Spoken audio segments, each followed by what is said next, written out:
fucking welcome to it. My brother, can you see it? The one and only Jordon, frankly speaking. Thanks for coming on, brother. Well, that name's not there anymore. It's Jordon Frank. Oh, very nice. Yeah. When did you make that change? I think this got messed up. To kick the volume up a little hotter? Yeah.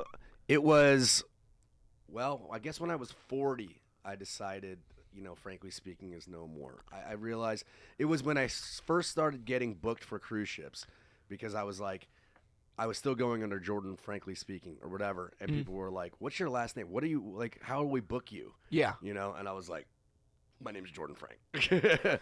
and simplicity is the name of the game, but as two people that have gone through enough rebrands to know, it's like, yeah, we both have the same last name that nobody knows that. Yeah, exactly. That we're trying to avoid like the plague. Well, if you have a 3-syllable last name that there's 50 different spellings of in the general area, it's like, well, you're kind of SOL, so you might as well pick a stage name. That's the issue with Jordon. Hold on, this is still a little bit low. I'm sorry. No, I'm bumping it up a little bit. We just peaked earlier. That's the issue with Jordon. And the thing is, my parents named me after the Jordan River. We're Jewish, so we're named after bodies of water, me and my siblings.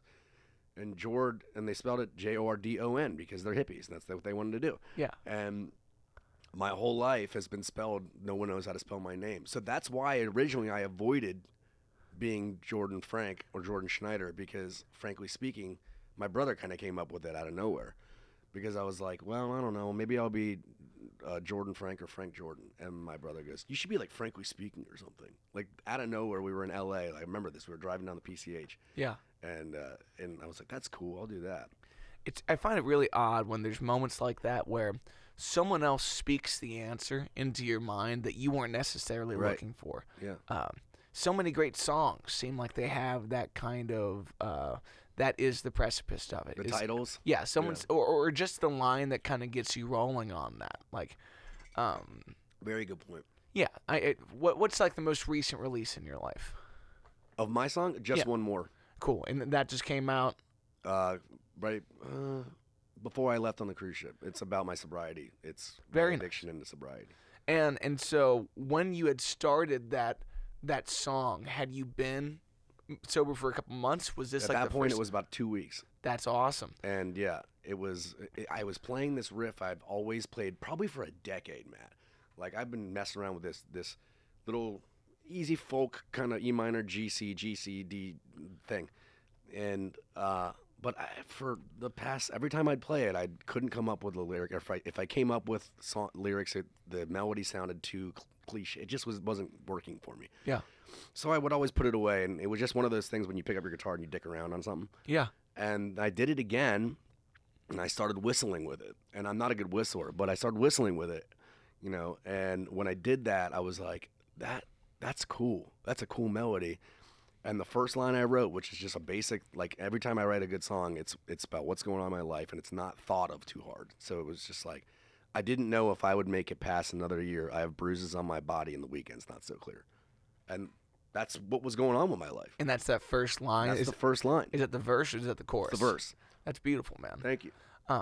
Did you find that it was harder to write in sobriety, or was it a moment of clarity where you felt like ideas were coming clear? I have never been one of those people that writes when they're messed up. I never got stoned and wrote. It was always like a 2 a.m. thing if I'm at my house, when I'm just playing a riff or something, and I just write. And usually when I write for about 5 to 10 minutes straight, and the song is done. Yeah. Typically, I don't come back and fix it. Usually, if I send it to my brother, he always has something to say, like maybe that line should be like this, and I'll be like, damn it, he's right. and has your brother always been a songwriter? Does he do that? He is. He does his own music stuff. He's in him and his brother-in-law. It's in a rap group called Fam Band, and but he's always been involved. Like I looked up to my brother growing up. It was, I would go to his band practices, and that's how I found out about Weezer and like all this stuff. And was that like was he kind of the start of music in your life? Or were you taking piano lessons before that? I took piano lessons at 8, and I quit at 12. But my brother was the first person to teach me. I remember this. He, we were kids. We used to take baths together and stuff, And he taught me the lyrics to "Don't Treat Me Bad" by an '80s band called Firehouse, and that was the first song I ever learned the lyrics to. Yeah, and teaching you the lyrics of that was just like, I want us to be able to sing this along, or was he saying, I love these lyrics, you should know this song? I think it was, yeah, he loved the lyrics. And then, Yeah. How old were you? God, I don't remember. It had to have been before 8, maybe 8. Cool. So before you even start lessons, there's there's a musical relationship between the two of you where, of all the times that brothers are just there to fucking go at it and try to put holes in drywall. We did that too. Yeah, with each other's faces. It's like there's a bonding thing there with music. Was most of your taste at that point in time kind of curated by him? A lot of it in general has been. You know, I wouldn't know hip hop if it wasn't for him. That's awesome. Yeah.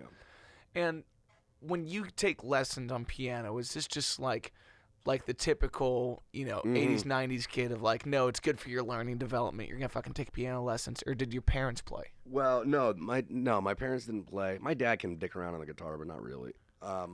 I guess from what I've heard, because I don't remember, is that I was always messing around on the piano. Like, my brother would be a maniac and throw me off the piano bench. Like, there's a story that he threw me off the piano bench, and my mom picked him up and powerbombed him. So you just always had one in the house? Like a little upright or a grand? A grand or something. That's so cool. There's something so attractive about the way a piano makes noise to a little kid. Yeah, the response, the dynamic. Like, you ever heard Paul Reed Smith do his TED Talk about building guitars? No.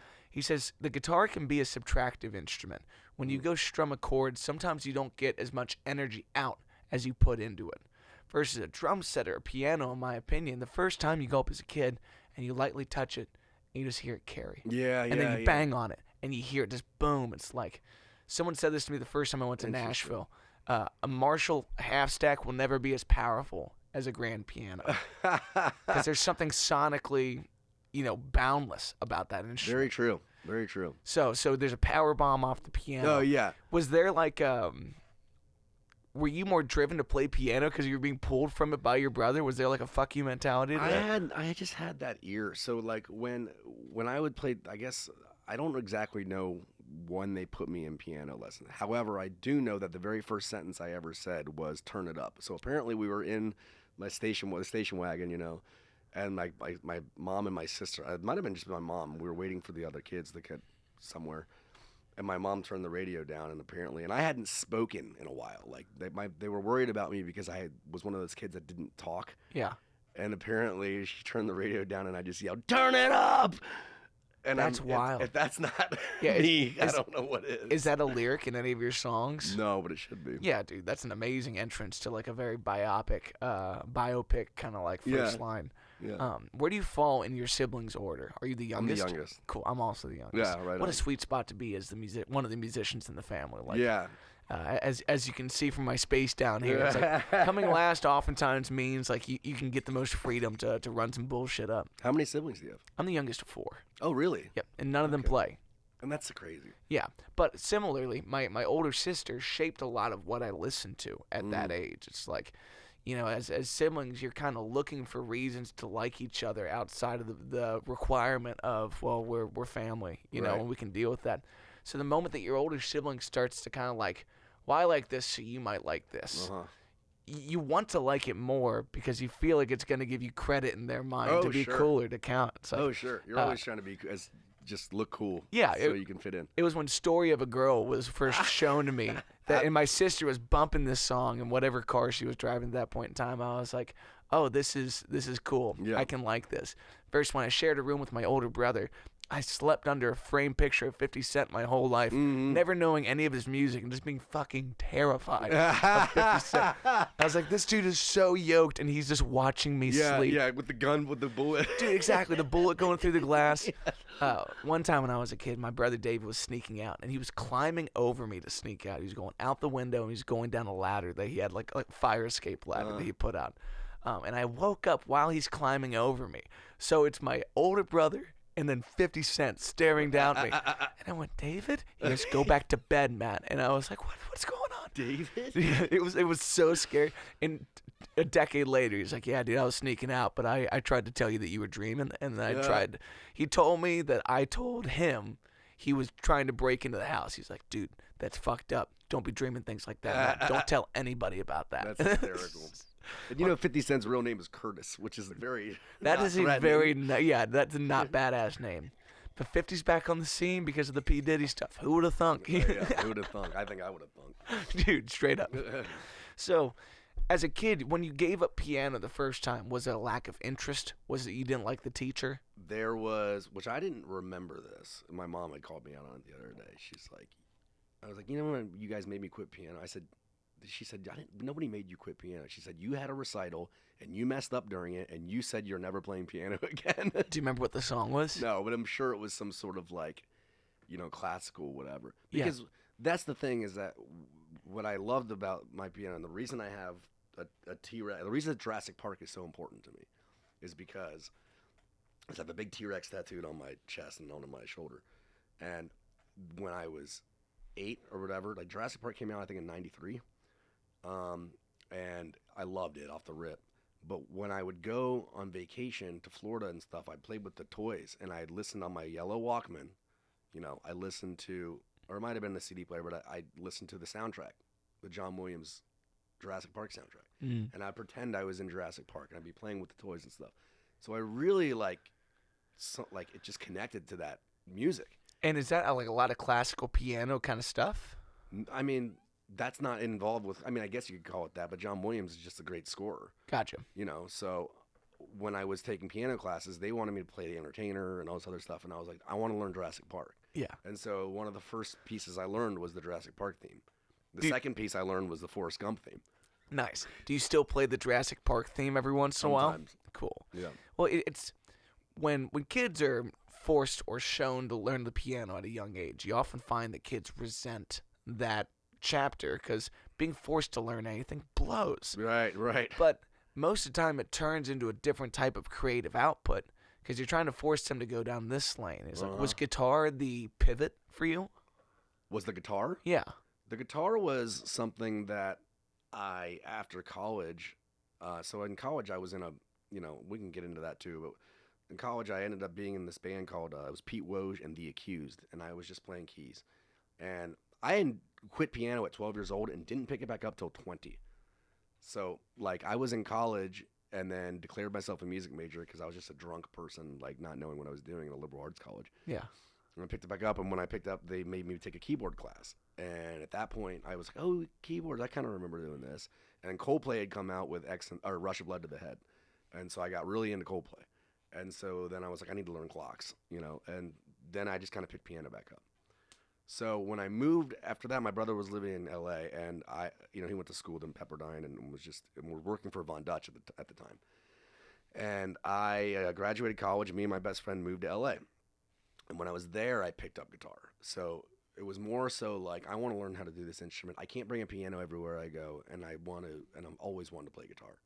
And so then I got a Jack Johnson book, and my brother kind of showed me some chords, and that's kind of what taught me guitar.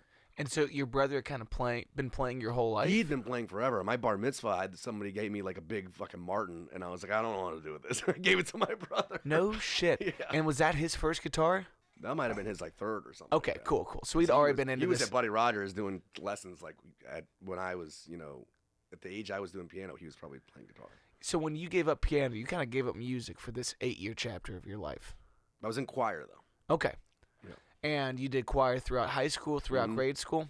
Mm-hmm. Did you lean on that vocal sound much through those days, or did you find that, all right, they're teaching me to sing this way, and I don't give a shit about that, I sing this way? We were doing, it was called the Premiers, and it was Indian Hills, top choir, and it was dancing, too. So we did, stuff from Rent, and we'd do stuff from, Officer Krupke, and things like that, and it was really fun, and it was honestly, I was in there with a lot of the cool, athletes and just cool people from high school, and you'll get a kick out of this. So I'm this new freshman in choir, right? And this guy, Andy Wiggers, was just started calling me Rat Dog. And I didn't know anything about Phil Lesh or anything like this. Yeah. And they were just come on, Rat Dog. And I was just their pawn, they'll take me to a frat party, or they'll take me to a high school party, make me shoot the boot, drink beer out of a moccasin, Dude, oh, that's so wrong. In choir, I'm getting hazed. As a freshman in high school, too. Right. Most people don't have that kind of high school experience. It's a college thing. Right. So, I think they gave me the tough time, but I bonded with them all and never really understood why I was called Rat Dog until someone told me, that's a dead thing. Bob Weir, yeah. Dude, that's wild. And Was that kind of like your first experience with partying? Partying, no, I would say when we were always trying to get alcohol, by the time you're 14, because you're hanging out with, when we were in 8th grade, we were dating 6th graders kind of thing. You know what I mean? It was, and then as you grow up, you're molding the girls younger than you from when they're coming into high school. We were always sneaking out, trying to get alcohol, whatever it was. But I do remember the very first time I got drunk on like Keystone Light cubes, and which became our staple in high school. But I remember when we got drunk, and I had the confidence to be able to talk to these girls, and I didn't have that before. And I was a very late bloomer, and I didn't go through puberty till very late, like almost like college. Wow. And so this being a freshman at a high school party and being like, well, I'm terrified to talk to. Well, and this before this though, I'd say when we were freshmen, because I remember getting a fake ID. I think I might have been 16 or so. I looked like soaking wet, 80 pounds. That is wild. Yeah, and we drove through the drive-throughs, Yeah. and they couldn't say anything. And I remember getting drunk at my friend Kyle's house, and we were talking to these like, younger girls, and I was like, oh my God, I'm flirting, and this is working. And I remember Monday, the next day, or like the next, Monday of the next week, we're in lunch at the cafeteria, and I'm the first person to be like, how are we getting alcohol this weekend? We got to figure this out again. Gotcha. So that's where the first time I think alcohol made such an impact on me, and it was mostly because of my insecurity of not knowing how to talk to girls. Yeah. Well, and for all the showmanship that comes along with that freedom, it's an interesting thing as an adult to start to separate that. Like, I've been sober for about 7 months now. Congrats. Yeah, and it probably isn't going to be my life's journey in that way, but just realizing how much of who you think you are can be attached to the extracurriculars in your life. The ego is a motherfucker. Yeah. And like when you, especially with what we do, because it seems that a lot of musicians chose this path unconsciously because they need affirmation in some way in their life. They never got it. And probably a lot of the youngest in the siblings get that. Yeah, I think when you're the youngest sibling, you don't get to speak that much. And so when you find a way to be a ham, or you get so much of it that once you don't have it, you're like, I need somewhere to get this. Yeah. And so when you're performing, you get this affirmation that you've always wanted. And especially when you're drinking, and that's some way of camaraderie. So you're doing a shot with somebody, or you're bonding with the crowd. You're staying afterwards and talking to a girl that wants to buy you a drink. It's just this constant affirmations. And so separating that and realizing like that's not who you are, that's what you need. Yeah. So like what you think you need, but you don't. And getting to that point of acknowledging those things. It's like in stepping away from alcohol, I found so many people that are still coming to me for that affirmation. Let's do a shot together. Let's have a drink together.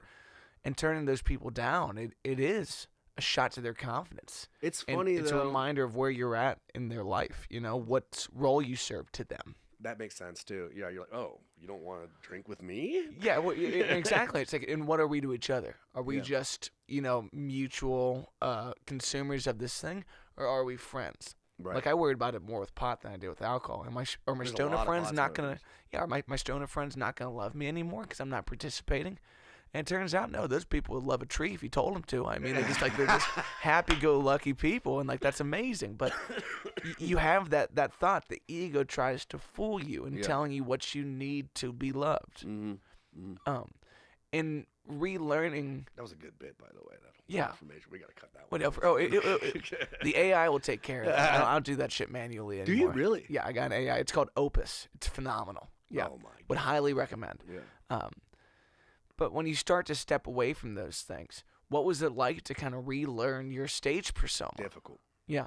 So people were like, well, how'd you do on the ship? And I said, look, because on the cruise ships I was normally going, I'd go because the cruise will start, everybody gets on the cruise, right? We're usually on quicker because we're guest entertainers, we can just kind of beeline through. But everyone gets on, they're figuring the ship out, they're smoking, they're immediately going to the smoking area, and those are the people I want to hang out with. I want to go to the smoking lounge and like wear my badge and be like, and they'll look at you and they'll go, and this is the ego thing. They'll look at, because you're not supposed to wear your badge. They tell you not to. And I'm out there walking around with my badge. And they're like, and oh, your badge says guest entertainer Jordon Frank. Guest entertainer Jordan Schneider. And they're like, what do you do? I'm like, I play at the piano bar at Howl at the Moon. They're like, oh, we've heard about that. And I'm inviting people, so I'm always promoting. Yeah. But then I would get drunk with them, and I would drink throughout the day or whatever. And then they'd come to the show, and I'd get people there, and then they become their friend. It's kind of like a festival. Like you meet these family for like a week, you know, and it's like this thing. So separating that, and I still kind of did it this time around, but the hardest part about it, and it wasn't going out and drinking, because when you start cutting those things out and going, you know, you can't do this, so go back to your room, you know, and that gets difficult. There's times when I'll stare at someone doing a shot, and I'm looking at it too long. You know, it's like if you're dating somebody and you're like, oh, I like looked at a girl, and you're like, oh, whoa, you don't do that anymore. Yes, exactly. You know what I mean? Know, it's a moment of remembering, and like it's a trancey state. You know, when I smell pot and things like that, it's like feels like the same thing. It's like, oh, I can acknowledge that I miss it without being tempted by the thing. Sure. Yeah. So the hardest thing was when I was performing, because I used to go to the whatchamacallit, the crew bar, get a bottle of Riesling for $6, drink it in my room. Then go down to show, because, you know, the show started at 9, and the crew bar opened at 8. We'd had like an hour before after sound check. Yeah. So I'd go drink a bottle of wine and go back on stage, and then my people that knew me knew I shot tequila, so they would just come up and bring me shots of tequila. And I was housed. Yeah. Like every show, you know what I mean? Yeah. So this time, you know, you go out there, you're sober, you're playing, and sometimes, and you know, my psychiatrist put this really well. He said, you know, Jamar Chase might go out there and drop a ball, but doesn't mean he immediately just starts, you know, hating himself or whatever. He goes, it takes him a little bit for him to catch the ball and start going and, you know, score. And he's like, sometimes, you know, you got to train yourself to go like, okay, you messed that note up, or you might have forgotten that word, you know, but doesn't mean you have to go drink to make yourself better. Because I used to do that. Like if I wasn't drunk enough or something, or I thought I'd messed something up, I would drink. And I'd say, all right, now I'm better. I'm calm. Because it does calm your nerves. Totally. You can forget things in that kind of a way. You can let go. Yeah. And so much of the critical mind and the ego doesn't let you let go of things that you regret, things that you view as critical in yourself. And you know, performing-wise, when that thing is going around in your head, oh, that note was messed up. And you're in the middle of doing, you know, another song, which we do, because our head's always going. Totally. And it's like, do I acknowledge it? Do I say something about it? Do I apologize to the crowd? And it's like, well, to be honest with you, they don't give a flying fuck. And you're already 2 songs past. You're still thinking about it. You're still thinking about it. You're going to go home tonight. You're going to go to sleep tonight thinking about that thing. Yeah. So let's back up. When did you decide to do the cruise thing, and why? That was, okay, so when Howl at the Moon was here in Cincinnati. Yeah. And Howl at the Moon is its own animal. A dueling piano show, as you know, and maybe you don't. Well, it's a very particular blend of music. Like, in that time, you're becoming a drummer. You're becoming someone's partner in this. Yeah. And it's also almost as much of a comedy show than it is a musical show. The way that you talk to the audience. And you've got to know, as requests are coming up, so it takes a while, because if you don't have a good repertoire, a long repertoire, you're shit out of luck. Out of luck. And my boss at the time, Matt Regan, was like, your job in this per week is to learn 3 different songs in 3 different genres. Every week learn, because I didn't have a thick enough repertoire. Yeah. You know? Maybe 45, 50 songs. Well, it's like you got your bag, you have the things you do well, so you do those things. And, but that's not the requests that are coming up. Exactly. You know? When you and I are doing, 50-song cover shows that last 4 hours, no breaks, and you're taught to do that, well, you just get really good at these things. Yeah. And you learn how to sequence in a way that's easier on you. Versus now, the world is open. Yeah. And if you can't figure it out in 15 seconds, you're not making that $20. This person's leaving the show. Totally. They're not coming back. Totally. And you walk out of a room, and I walked out of a room the very first time they put me on a piano. I was like, and I was planning this. I was like, oh, I'm going to do Let's Get It On, I'm going to make everybody dance and this. But there are times when you do certain songs, no matter what, even if you have it planned. So if someone, like the person across from me, just did Pink or some sort of dance song, and then I chose to do that, which is kind of what happened, people are like, what? That just fucked my vibe up. Yeah. Well, it's almost like the singer-songwriter round. What's original versus cover. So I'd say it's a little more high stakes in the cover realm to pass the ball back and forth at a crazy pace. It's like watching someone run on a track team where it's like, if they're handing the baton, you have to be at the same pace as them, or else this thing's going to fall on the ground and you're going to look like an idiot. Right, exactly. And sometimes it's cool to be in the same genre for 3 or 4 songs. You have to, and these are things you just learn as you do it. You have to fall to be able to get up and learn. Yeah. And what was I going to say? So the cruise things. So I was doing Howl at the Moon, How at the Moon ended after like, you know, a year or two or whatever. Yeah. And at that point, my friend Paulina, I don't know if you know her, she's the violin, she plays everything, but she was a fiddle player and a piano and everything, one of my partners. She just got this job called How at the Sea, which is How at the Moon on ships. And next thing you know, we're closed down and she's traveling the world. This is in 2017, and I'm like, girl, like, you're all over the place right now. What? How'd you do this? And she was like, oh, this girl named Des who books for How at the Sea booked me. And so I'm just living vicariously through her, for years. I started cover band, and we're doing that thing for a while. And then I don't exactly know, I was playing at Gangsters a lot. Yeah. The dueling piano part here. So I was like, I can do this again. So I started doing that. Then I started traveling around the country, doing more, El Paso, some other places, from people that I met at Gangsters. And then eventually, Margaritaville at Sea, which is a ship out of, Port Lauderdale, was doing like a 2-day. It goes back to Bahamas and back and forth. And they were looking, I saw on like a dueling piano page that they were looking for people. So I put a reel together and sent it to them, and then I got the job. And then from there, I kind of got fired from that job. But yeah. Did you find like a place you really felt like you belonged in the dueling piano world? Did that kind of blow your mind compared to being in a cover band and just floating around the singer-songwriter scene? It's so much fun. I'm not in the cover band scene. I was the only singer, and I was singing so much. Yeah. And You're killing yourself. I couldn't do it anymore. And with doing pianos, you're going back and forth. So I do a song, you do a song. I do a song, you do a song. I'm on for an hour, then I have an half-hour break. You know what I mean? And I knew so many songs, and for some reason, again, mentally, I don't know what it is. I've got some sort of photographic memory, but I can remember lyrics really well. And it's pointless for me to have such a plethora of songs in different genres and play a cover show of 50 songs. And it's fun when you get thrown a song you're like, I've never done that before, but I bet I could. Yeah. And you try it, and it's just like, it's energetic. So I was recently playing at a memory care unit. I was stopping and just playing, and it's the part of the memory that holds the songs and holds the lyrics is a weird little filing cabinet, man. That I don't know if you feel this way, but if you fool it out and you start me at the top, we can run. If you start me in the middle, we are fucked. Oh, yeah. Yeah, and there's something about the way that memory rolls that I find to be really distinct. Did your memory of the songs and lyrics really pop off when you gave up drinking? Or do you feel like there is no change in the way that memory functioned? They talk about your mind, your brain cells basically rebuilding. And so there's a cloud when you first stop drinking for about a month where you're just like you can't think as well because it's just cloudy. It's difficult. You're regenerating brain cells and stuff. So there was times when I was on stage and I was like, how do you not know 3 a.m. by Matchbox 20? Yeah, for all the times that you've just run this down. Yeah. That's wild. Also there's nerves that come into that because you're now sober and you're on stage and you're thinking too hard about it, and so you just freeze. Yeah. So after a while, have you found now that you're just flying with it? I'm good. Yeah. I don't know if I'm flying with it, but my nose is to the grindstone rather than a plate. Yeah. Well put. What a great line too. That's a really great line. Yeah. That is a good line.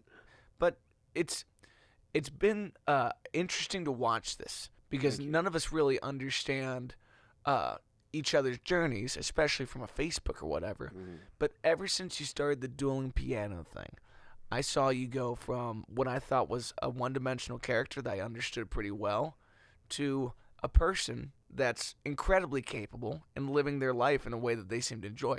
You look happy as hell on a drum kit. Drumming is fun. Yeah, you look happy as hell going up and playing piano. Like, that's another side of the dueling pianos thing that people don't understand. It's like most of the time someone hops on a kit and makes this happen. Yeah. So Thank you for saying that. I appreciate that. Brother, it's night and day. Mm-hmm. And for all the years that I've known you, now I am unencumbered from loving the person that I wanted to love this whole time. And it's a real privilege to watch you kicking ass the way that you should be kicking ass. Dude. I mean, your journey is incredible. I'm like, where's Waters at now? What are we doing here? Thanks, I love brother. it. Well, and that's why we have this community, so we can celebrate each other when we're kicking ass. Mm. It's like, do people lean on the FOMO, or do they lean on the mutual win that comes along with watching someone find themselves in a new lane? Yeah. Like, the opportunities that you've generated for yourself over the last couple of years are nothing compared to what's coming down the pipe in the next 5 to 10. And I will say that a lot of that is my sobriety, and and I'm not trying to be a spokesman for sobriety. I'm basically just saying that, like, I had all these things that I set up. My dominoes were set up that I worked at for 15 years, but they weren't knocking over because I was a fuck up, and I was unreliable, and I liked partying, and I would still show up to sometimes the gigs and have to rip a shot after I was trying to breathe half the day, like tossing back and forth on my bed, like, you know, 'cause I was coked out or whatever. Mm-hmm. And now it's like, I'm doing so many things because I want to, and I'm clear-headed, and I'm like motivated to do it. You know, I have a cover album coming out. I want to do that for fun. I've always wanted to put out some acoustic. It's like acoustic piano, strings, bass, cover 8 songs of like MGMT, Swedish House Mafia, Glass Animals, you know, Tracy Chapman, some shit like that. Yeah. Just stuff I like to do, and you know, that took me no time because it was fun. Yeah, well, and those deliverables are you're really capable of that right now. That skill is honed to the nth degree. Mm-hmm.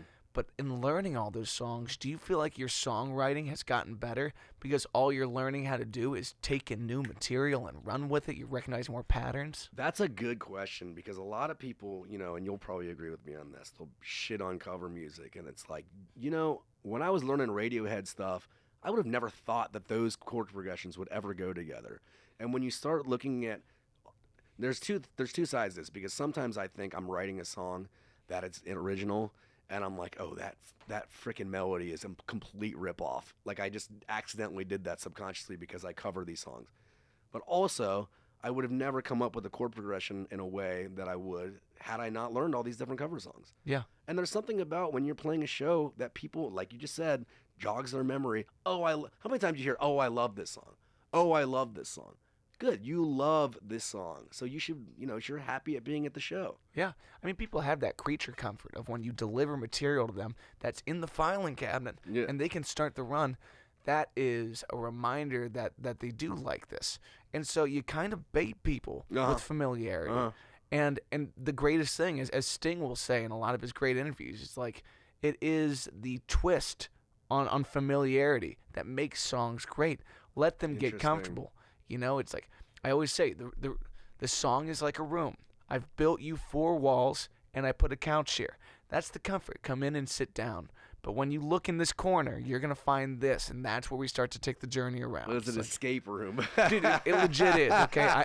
I have buried something in here. Here's a spoon. Dig your way out. That's amazing. But when you're going and learning all these cover songs, it's like buying different Lego sets. It doesn't matter that the Harry Potter set and the Friends set don't go together, because when you start fucking around, you have all the blocks, and you have all these different flavors. And yes, you may know where you incorporate an idea, but if you've done your job well enough, there's a very clear line between plagiarism and homage. You can reference things, you can pull things in a way that feels loving to what about that song made it the earworm that it is and tortured you for months with its greatness. And continually got better. It's like, if you're going to tell me that Paul McCartney isn't owed a lot of money for plagiarism, then you're wrong. Okay? He's been incessantly ripped off, as have all of your heroes. Every human idea is recyclable. And people know that the Beatles were a cover band before they were, you know. I mean, everybody covered everybody. They're playing strip clubs, doing speed, okay? Yeah. This is pretty much playing the Tin Roof Circuit, okay? It was a vibe. And you move on from that. It's like it treats you a certain way. That's too funny. So you're learning all this material, taking all this in, because that's now your job. Did you find that writing was getting easier as that was going on? I don't write. So I wrote last night. Interesting. Because maybe you're right. Maybe in my sobriety I'm writing a lot more. Because when I was fucked up, when it hit me, and I would write. And that's kind of how I do it. I sit there and write for like 5 minutes straight, and usually that's how it is. You know, I don't write. Sometimes when I'm driving, I'll be like, that's a good line when I'm thinking about something, you know, and I'll just write that down in little notes in my phone. But when I sit down and write a full song that I really like, it's a burst, and then it's done. Totally. And like you had said before, I'm sorry, I just lost my train of thought. Go ahead. And you're fine. It's like, that's the Legos. When we're sitting here right now and you say something like, that's a great line, that's a Lego. You just toss it in the bag. Who knows what it's going to be? Right. But in my experience as well, inspiration hits like a brick wall. It's 5 to 10 minutes, and now I'm looking at hopefully 70% of the song, right, 80%. Right.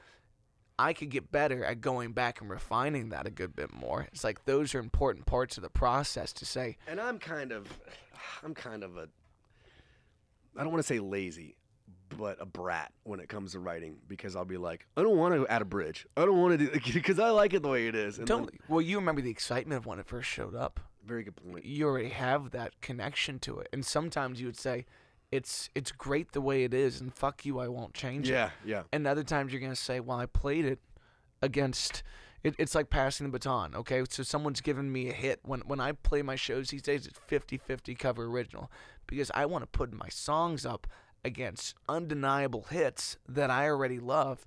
And if it falls flat, well, it sucks. I don't care how much you like it. You have to go back and fix it. Mm-hmm. And that kind of reminder and that kind of competition is seeding better songs. And most of the time, the song I'm correlating it with is either going to be a medley, so they're close enough that I'm well aware of the fact that I'm putting this next to a song that might have even inspired it. Yeah.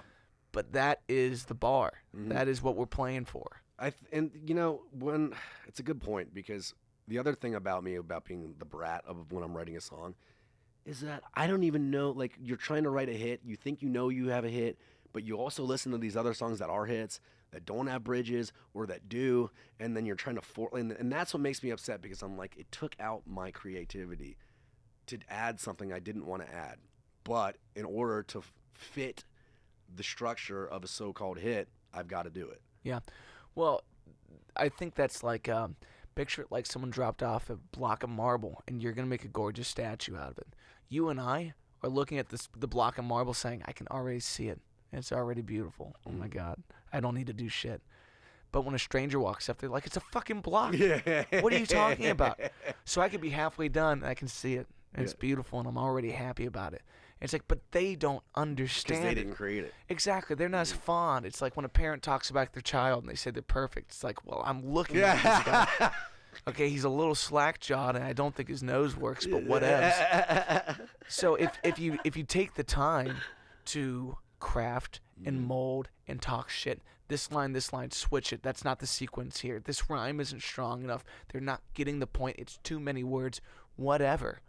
Now we are trying to get other people to see what's beautiful about it without the context that you need to pitch it. Mm. Like these days, I really love the way you'll know something's one of my songs versus a cover is I'm going to feed you a little something about it. It's about the intersection between romance and dumpster diving. Mm. I'm only saying that to You mean before you play it? Yeah, exactly. I am trying to give you a little bit of context because I don't know how to fit that context necessarily into the song.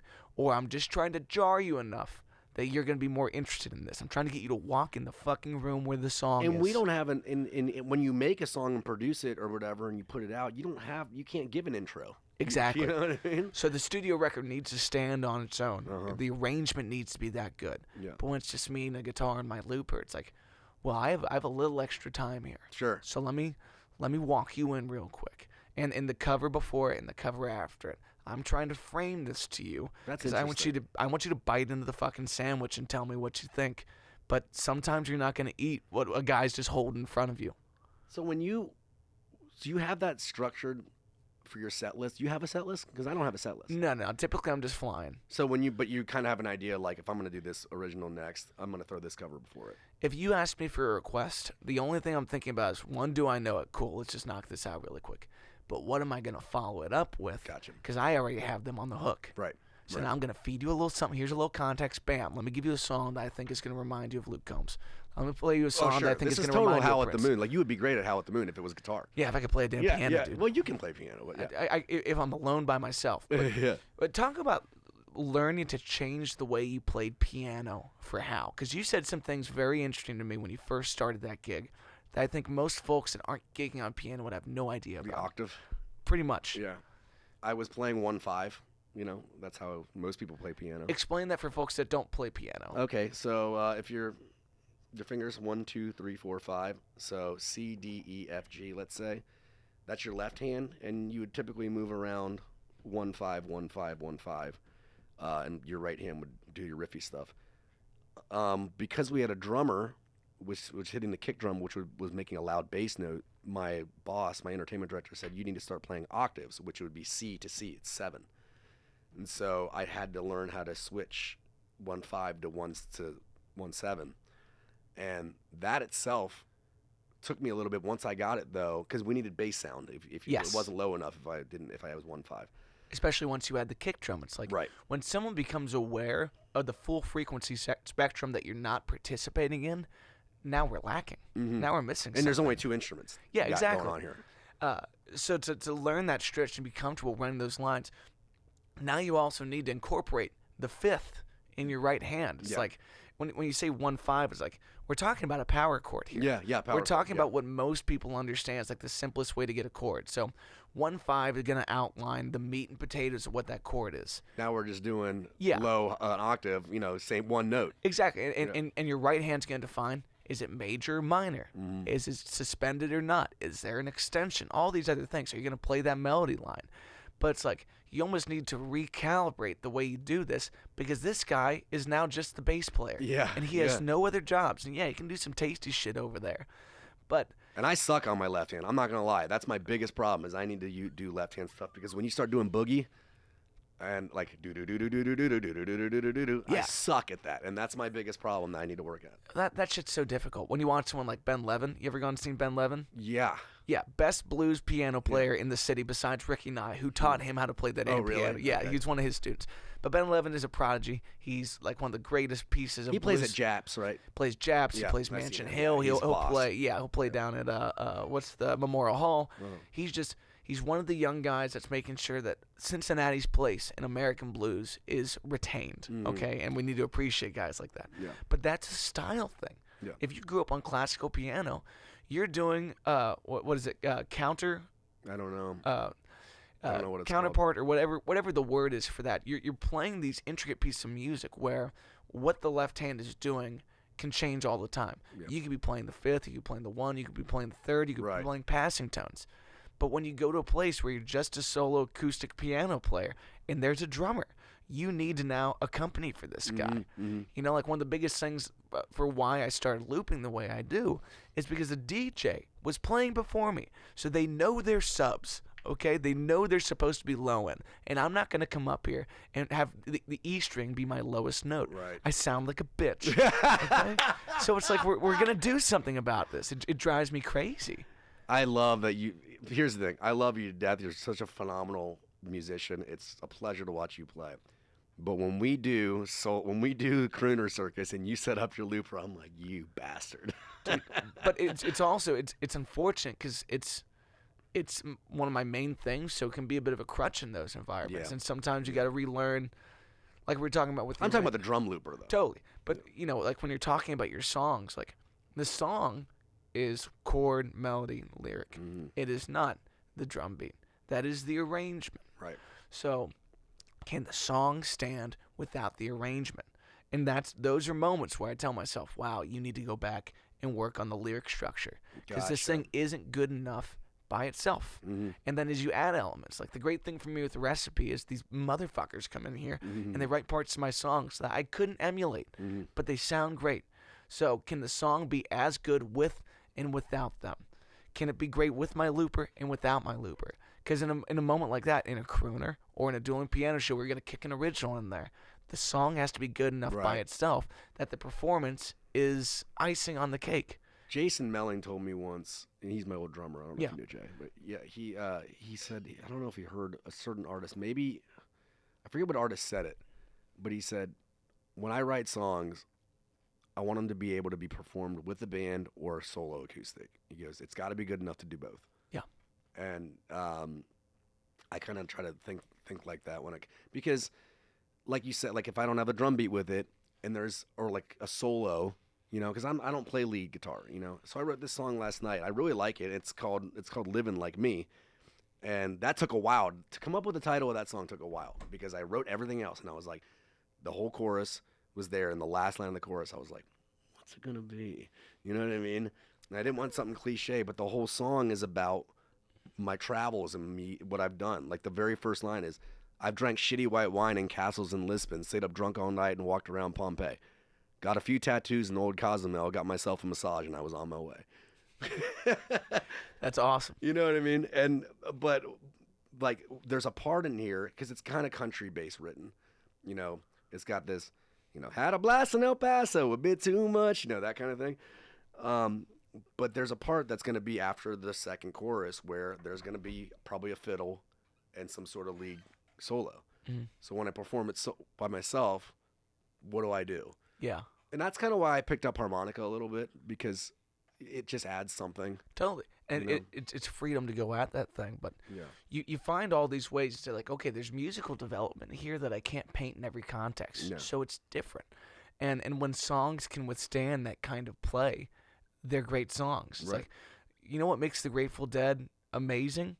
Is that the songs, regardless how much kerfuckety is going on, are phenomenal. Yeah. And sometimes the kerfuckety makes it. Mm-hmm. Sometimes you're just waiting for this thing to reach a climax, and you're like, that is glorious. But it was great without it. Yeah. And there's this whole environment in the world that can't look at that catalog and understand what's great about it. It's like, well, you kind of missed out on part of that experience. And are they things you listen to the studio version of that's not 7 minutes long? Sometimes no. And that's an honest review of the song. But the arrangement shines. And we as writers need to be aware of those things. But songs are always going to take you by surprise because they are not yours. They are themselves. That's a good line. They are like your children. You can have the highest aspirations for the way they'll change the world, but fuck your dreams. It's going to make what it's going to make. Yeah. You had a song that went places that no one expected, and it came from a place that I had imagined wasn't too pleasant. Tell me about writing that song. Chasing Butterflies? Yeah. It's so funny. I was just thinking in my head, I wonder if we're going to talk about Chasing Butterflies. Did you just brought it up? I like it. Keys was the name of my first dog. And Keys had, first he had mange when I first got him. And I remember. What is mange? Mange is a mite infestation in your hair follicles. So he looked like he was inside out, probably for the first year and a half of his life. He started beautiful, and then he got real.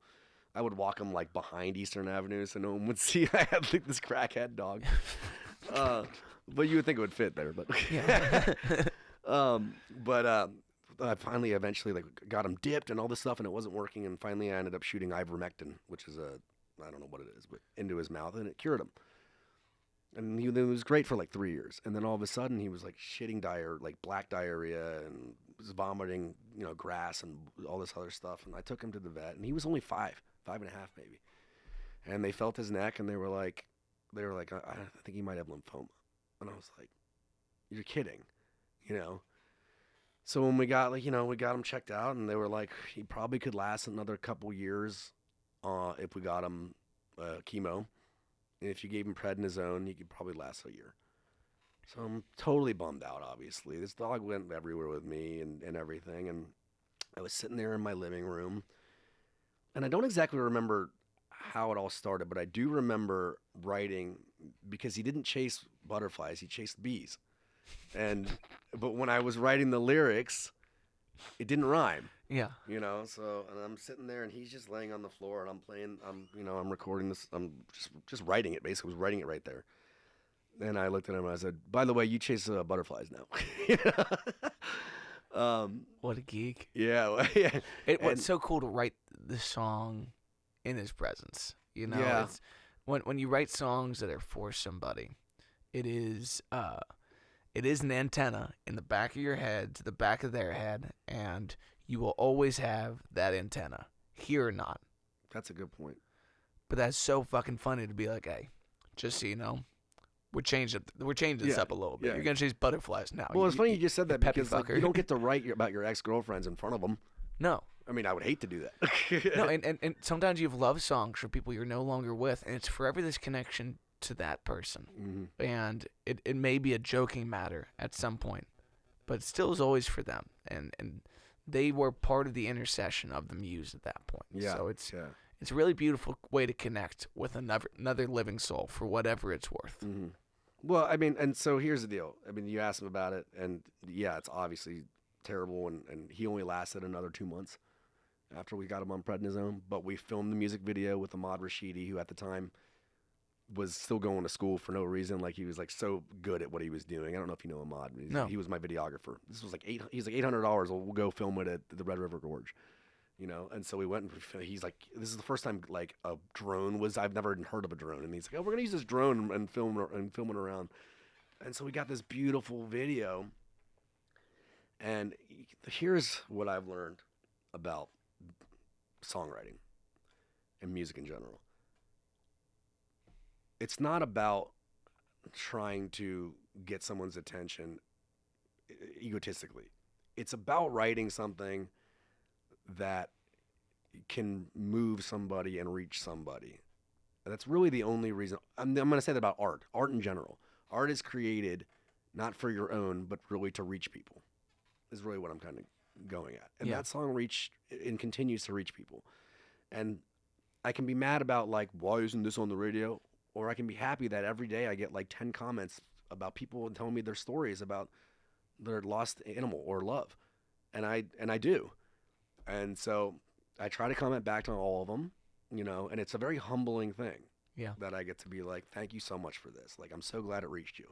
And they use my song in their tributes, you know. So yeah, you just gotta be happy about that.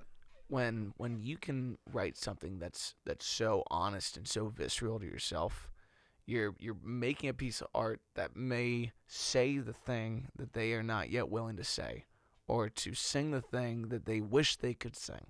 And you have supplied so many people with the soundtrack of mourning and celebrating and sometimes romanticizing something they can no longer have. And what a beautiful thing. Someone said this to me the other day. And Thank you for saying that. Absolutely, brother.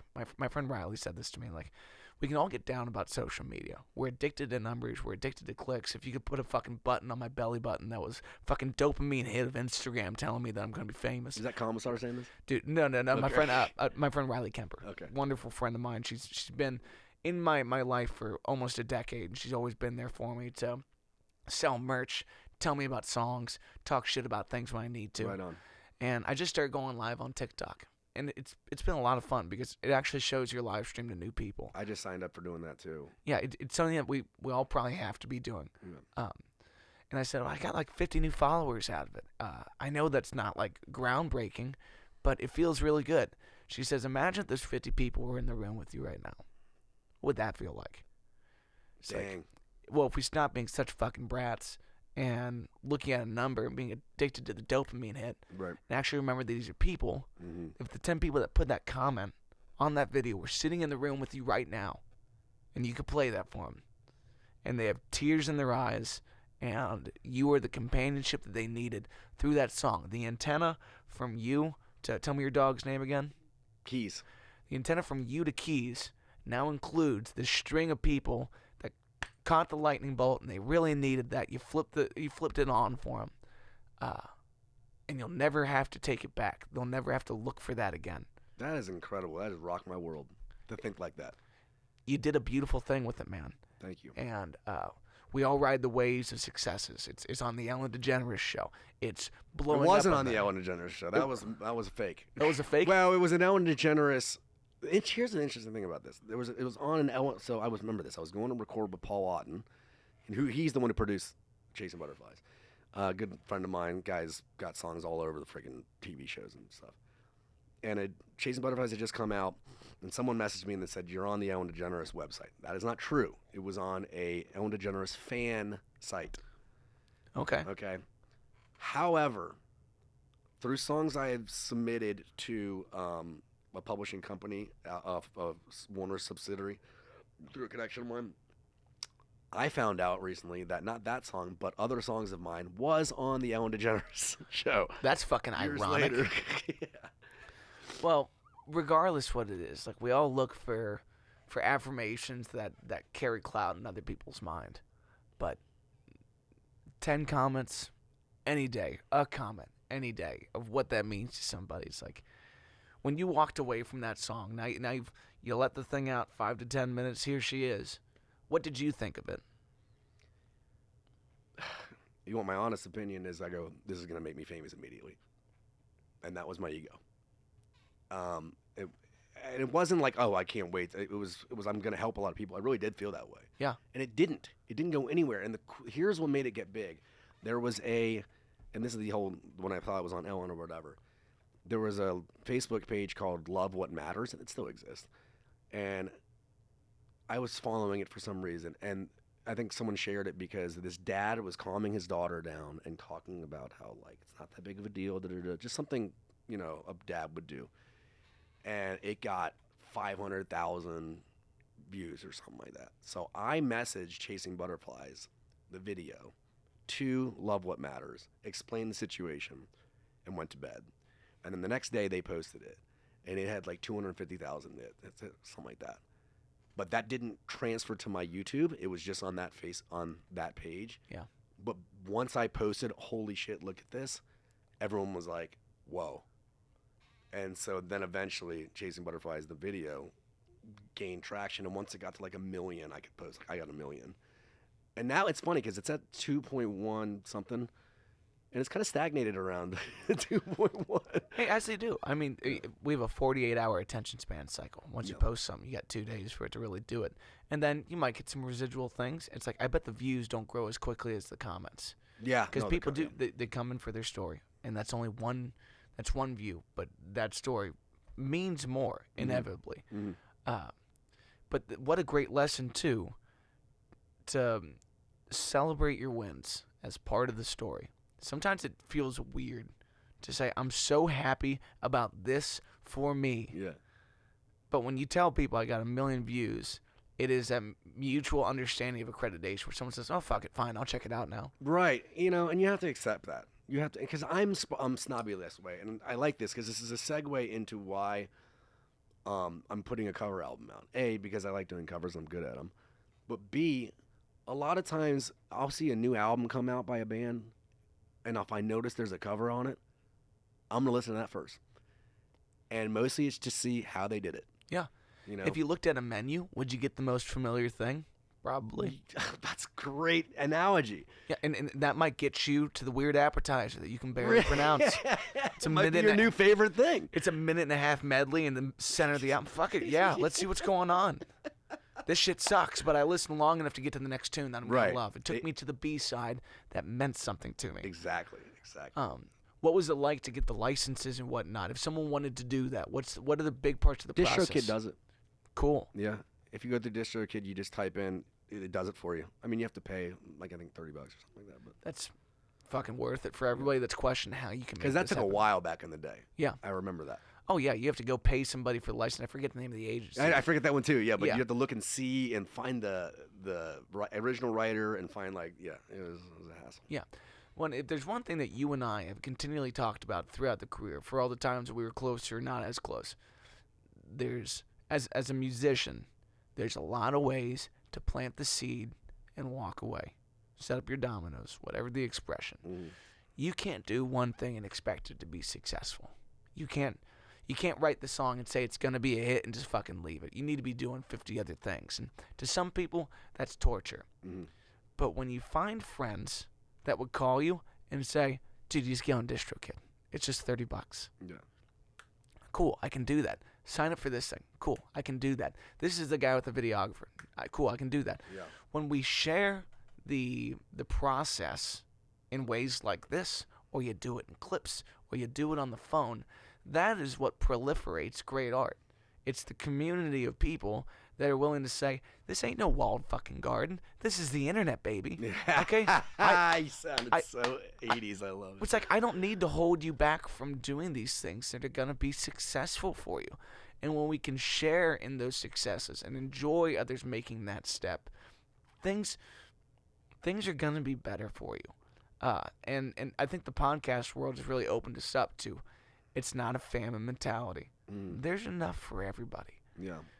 The 15 minutes of fame has never been more true. But going back to you don't want that, though. Look at Hawk Tua. Nobody cares about it anymore. No, dude, she's spitting on people that bought her Bitcoin. She's fucking, she's rolling right now.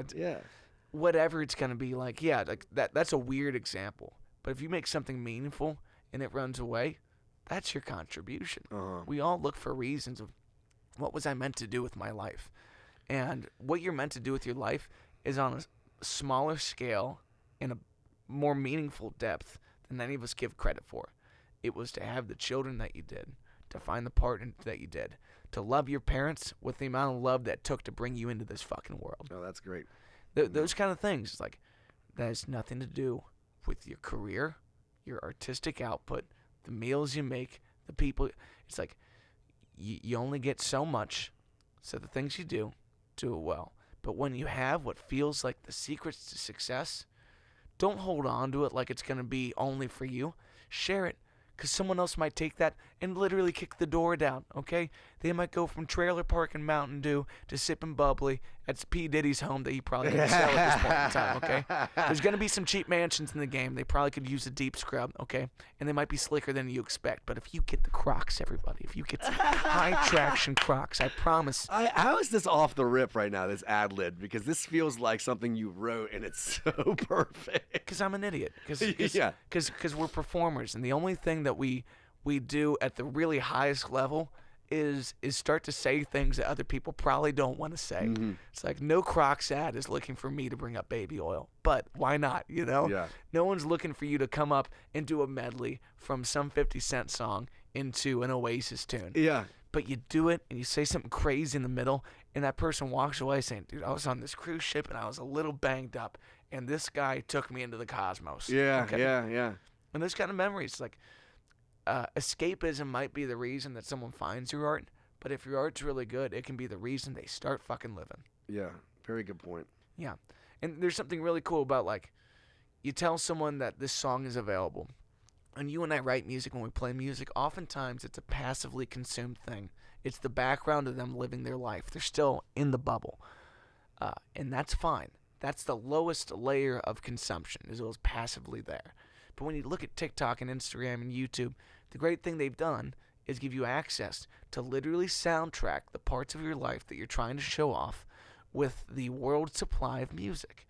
So when your kid scores their first goal in soccer, and I say, well, you can hear me dropping the F-bomb on the sideline, so I'm going to put some music on there. Yeah. It's like, for whatever reason they go reaching for the music, you might be the soundtrack to that kid's first goal. Yeah. You might be a soundtrack to the best kickflip this guy's ever nailed in his backyard on his mini ramp. Who knows why you're going to end up there? But we provide the Jurassic Park theme that's going to drive nice full circle. It's going to drive people crazy, and they're going to learn that. And maybe that's the reason they start on their instrument, or maybe it's the line that they needed to hear from the plate to the grindstone, baby. It's like things like that. I think that's the title of the new album, right? Dude, from the plate to the grindstone. That's deep, bro. That's hard, and you never know when someone else is going to speak that thing into your mind. If you're a believer in God, if you're a spiritual person, or if you're just looking for the inspiration, quit looking so hard. It's like when you lose your keys. You desperately rummaging through your home is nothing like checking your fucking pockets. It's like, I wonder what's in here to start. Right. Yeah. I had a song title the other day that I'm not going to say it on here because I need to write something with it. But you're supplied with a life of inspiration and opportunities to do great things. And oftentimes we overthink it. I overthink it. I torture myself. Yeah, everybody overthinks with how am I going to get from here to there in 45 minutes. And it's like, when my mother tells me this, you just do the next right thing. That's all you have in front of you, is to guide that next step well. And when you start to get present enough to do the next right thing, a decade from now, you're going to be fucking amazed at how many times you weren't playing chutes and ladders and going back down to that first line. You were just taking gentle, respectful, intentional steps. And if you do that, over the 75 years on average you might get, or maybe you're balling out in a retirement home at 105. Or maybe we find out what you can really do with modern science, and Jordon Frank is still banging it out on cruise ships at 121, about to hit the same numbers as Moses, okay? And you got a catalog of songs that mean something to people. And for some reason, there's no degradation of the mind. You just have a deep portfolio of songs. And you're playing the entertainer, and people are like, is this from a century ago?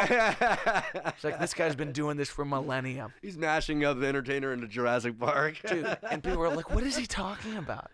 Oh, that's great. If there's anything from my childhood that really fuels the fire of being a weirdo, it's the amount of people that said, "What the fuck are you talking about?" Mm-hmm. Who knows? Yeah. Who even knows? It's like I'm not here to be respectful of what should I be saying right now. I'm covered in tattoos. I just got Bart Simpson and skull on my Bart Simpson skull and crossbones on my calf, and a skull Homer Simpson on my left calf. You just follow the heart. I'm never trying to not like be weird. What's your least favorite tattoo? Ooh, I will say that it's there's two, I guess. A friend of mine, one of my very good friends, probably a very big muse for a lot of my writing, and a girl who I was childhood crush. Your first love, I'd say, when you're a kid and you're crushing. Yeah. She passed away in a car accident hit by a drunk driver, and I got her. I used to write songs about her, and before she died, I wrote a song called "Your Last Song" because she was engaged to somebody. I think like a year later, she got killed. And so I have her initials, and it says "Your Last Song." But my tattoo artist he likes the traditional. He did my whole right arm as whole traditional. So it's a picture of like a girl singing, and Laura was beautiful, and this person is not her. You know what I mean? Yeah. And so that's my least favorite. And then also this is supposed to be a heart on my sleeve, but it's really stretched out, and it's just not my favorite. It's so weird when you write a song that is not for your present self; it's for your future self. And I grew up Catholic, so a lot of my sense of spirituality leans on those references. Mm-hmm. And I remember I was like in the 5th grade, and they said, God doesn't view the time in a linear fashion. Time is a medium. And when I think about inspiration in our life, inspiration comes through the medium. It doesn't come linear. Mm-hmm. So you writing this song a year before with what you thought was the inspiration, but it was not the intention of the song. It wasn't the purpose. I get songs in my life that I wrote years ago that are for right fucking it's now. so wild. It really is. It really is. And if you're going to tell me it's coincidence, then I don't want to talk about it with you any longer. Because you want to turn off the awe and glory of something that I don't need to understand to appreciate. I don't need to have answers to have recognition of something that is unbountifully beautiful. Yeah. And folks that are missing that don't get to have that kind of creative output, you as a songwriter are here to serve them. Your vocation is to write songs for the people that are incapable of doing that right now. Yeah. Because they are having the time of their life trying to mourn the loss of their pet or their loved one. And guess what? You put a song in their world for it. Yeah. Yeah. You put the love song in that's going to tie a marriage together at the end of a party that's meant everything to them. And when everything walks out of the room, it's just those two alone. Have you done that? Have you had people use your song for when they got married or when their first dance? I don't think so. No? Okay. No. I had a buddy of mine use mine for his first dance, and we played it. It was cool. Yeah. And what a cool moment to be a part of. I mean, even when you play other people's music for a first dance, like sometimes you get burnout on certain moments in time. You play too many weddings, you play too many bars, you start to lose sight of what it means to be presently playing music for people. The amount of times you're playing for someone's first date and you have no idea, but you were the soundtrack of their first date and when this all came together. Or you literally put the words that tied into forever, and they can lean on that on good and bad days. Years ago, I was playing at Jags, up the top of the piano up top. I'm just doing my bullshit first set, things I want to do. And I threw Creep in there just because why not? And I don't really like Creep, I don't. I like Radiohead. I don't like Creep. A true Radiohead fan. And afterwards, this guy came up to me and he said, that song I remember the last time I heard that, like either somebody passed away or something was going on in his life. And he was like, thanks for playing that. And he gave me $20. Like I didn't know that playing a song I didn't give a shit about was going to be so meaningful to somebody that was there. Yeah. And it's just like you said, You have no idea why. So my family's got some things going on with some folks having some difficult health aspects, and you bear that as a family, and thank God you got family for those times. But the most significant song in my life is probably Yesterday. The Beatles? Yeah. Because I used to play Yesterday for my Nana that took me to every guitar lesson I ever went to. That was kind of our song. I played for her for all the gigs she ever came out to. And she had given me her husband's guitar in pieces. I never met my grandpa. I found it in a closet when I was a kid. And when she got sick, when she got cancer, I took it to my buddy Doug Fry of Dharma Guitars, and I said, put this back together for me. I need it playable. Takes 2 years. Wow. I'm calling him. I'm saying, Doug, I need this guitar. She could go. She'd go any day. I need this guitar. He finishes it the day before she passed. I get the guitar. I'm sitting by my Nana, and the last thing we ever did together is I played her that song. Oh my God! On her husband's guitar, and she gave me the gift of music. She made sure that was a part of my life because it was a part of her partner's life and a huge part of why I'm here. And that song has changed meanings for me over the years. Yesterday, all my troubles seemed so far away. Mm-hmm. But now it looks so we're here to say, I believe. It's like these lyrics are about a breakup. But for me, it's about a person. And you can change the context of songs for whatever you need it to be. But the other day, we're going through it as a family. I'm on my live stream. And I felt sentimental. So I played that song on one of my guitars. Just the guitar I was playing on this live stream. And this guy starts to ask me about my guitars on the live stream, so I show him all of my acoustics. And I end up picking up that guitar last. And he says, can you play Yesterday again? Tell me it's a coincidence. That's okay. I want to give you the biggest hug right now. I know we're on a podcast. Yeah, but it's like... But the antenna is up yeah. between me and her. And this guy walked in the middle. And he said, there's the charge. Let's take it home. And he doesn't need to know. That's wild. Yeah, and beautiful. That's the power of music, and that's the power of your songs. See, I'm supposed to cry on the podcast, not you. No, you're crying. I'm a bitch, baby. I don't mind crying. I don't mind crying with strangers. I love it. Yeah.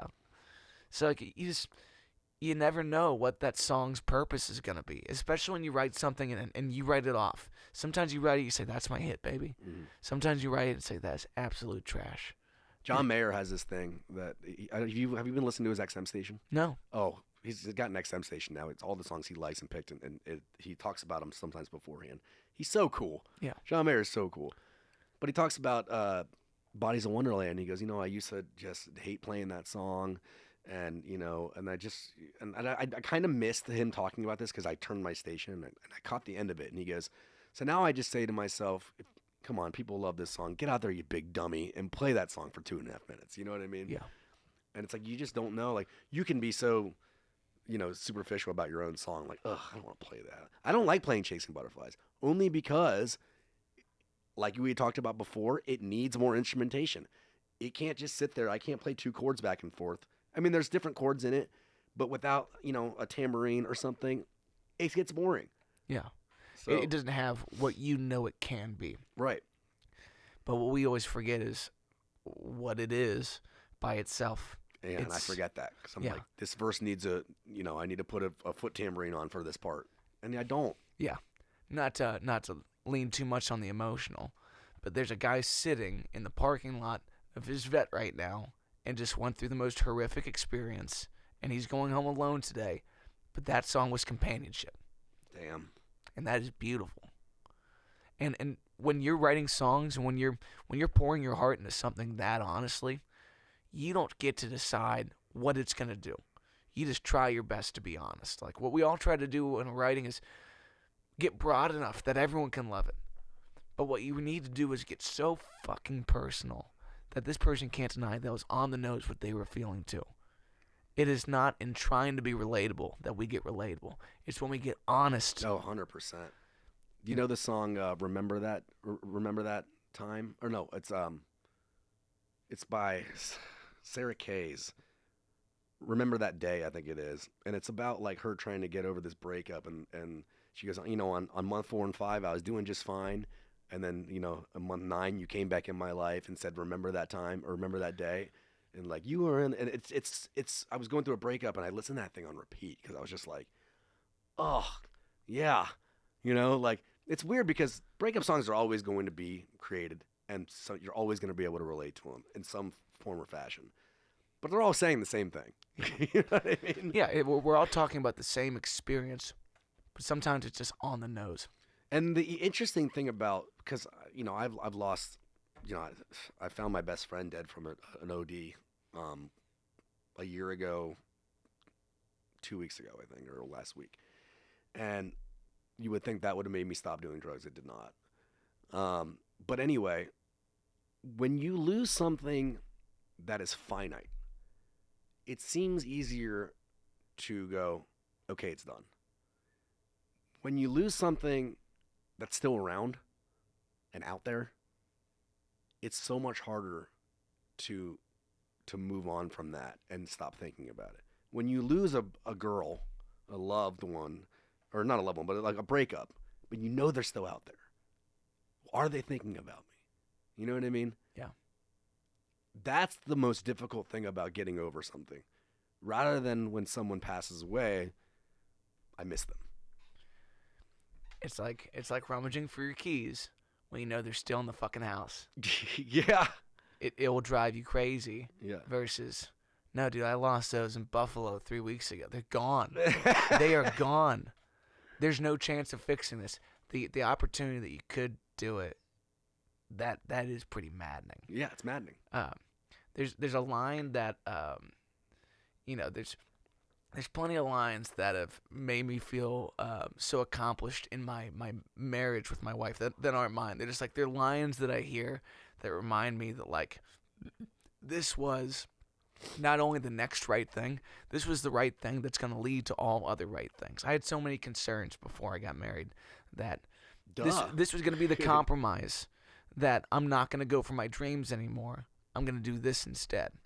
Turns out I married the one person that knew exactly what my dreams were enough to say, all right, what are we doing? Go fucking get it. I'm here now. Yeah. We got this. Yeah. And that's been incredible. Of course. But there's support. But there's a Billy Joel line where he says, I don't want clever conversation. I never want to work that hard. This is the one person that I don't need to work to impress every day. I've given her my everything. I can tell her the simplest, dumbest joke today, and even a little bit of a laugh is enough. We can talk about the most minute, nonsensical piece of bullshit. That is love, baby. It doesn't need to be grandiose and over-amplified. It's like, she texts me, she took out the garbage. I'm like, why is that kind of hot? What's going on? Why am I into that? Because that's my queen. And she does the little things, and I do the little things. Oh, and sneaky hot. Yeah, dude. And why Billy Joel nailed it so well in such a perfect song, in just the way you are. People love It's Always a Woman. You're always a woman to me. But if you listen to that song, he's like, you will drink my blood, basically. Like, you will do these things, but guess what? You're still just you're always a woman to me. Yeah. You can lie to people through your teeth and say not a big deal, but to me, I accept it. Yeah. But for someone that didn't have the ability to write that song, Billy Joel identified why the relationship is toxic and kind of hot. But I don't think people even know that. They think it's like a love song, and it's like. Well, there's nothing funnier than someone saying, like, this is our song, and you're like, that's some dark shit. Oh, dude. If someone tells me to play, like, me and my wife really love every step you take, I'm like, is there an air tag in her pocket? Yeah. Do you stalk this girl and she don't know it? Like, I was asked to play "Follow Me" by Uncle Cracker for a wedding, for them to walk down the aisle, and I was like, you do know this is about adultery, correct? Yeah, like, this is, or what's the Semi-Charmed Life? It's like, yeah, it's about this is pretty explicitly meth. About meth, and you guys really love it. But sometimes you're so on the nose, and you think it's so obvious, and people are like, dude. Yeah, but again, it's that song for them for that moment. Yes, and who knows why, and you can't fix bad taste. That's just their problem, man. It's just like your opinion, dude. Yeah. As we start to wrap up here, brother. This was great, by the way. Come back anytime, brother. Yeah. For all the times that we've sat down and talked, for all the times we've been in passing. Yeah, we've never had a chance to really sit down and talk. And to me, this is the arrival of the Jordon Frank that I've always wanted to be with. Man. So it's been a thank you for doing all the things that made you who you are right now. You're a bad motherfucker, and you're going to do great things for the world, man. Thank you. Likewise, man. Plug the new album. Well, yeah. So the new cover album comes out February 7th. It is called Under the Covers. Real clever. Kinky. Yeah, kinky. Hey, are you talking about your vape that you keep losing? Glow in the dark. He's like, can we make these glow in the dark? Like, dude. I like how you will see like a post like that, but I won't see you promote your show. Right. That's the internet, baby. No, so that comes out.